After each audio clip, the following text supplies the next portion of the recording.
Hello, I'm CG Ian. This is a quick video to show how to change sky in Photoshop. After starting Photoshop, we can go to File folder. I have an image. I drag and drop the image into Photoshop to open the image. Next, we can make a selection to the sky. We can use Magic tool, we can use Lasso tool, or we can use Magic Wand or Quick Selection tool. In this tutorial, I will use Lasso tool. So I make selection roughly, something like this. Next, we can go to Window and show Contextual taskbar.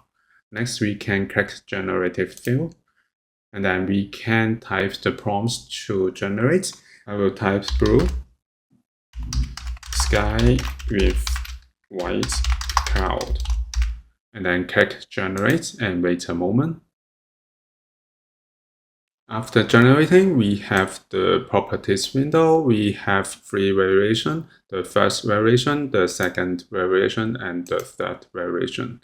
So if you want to have more variation, you can generate once again. So this is how we can change sky in Photoshop using generative fill. Thank you for watching this video. Hope this helped. Please subscribe this channel. More video will be shared with you. I'm CG Ian. See you in the next video.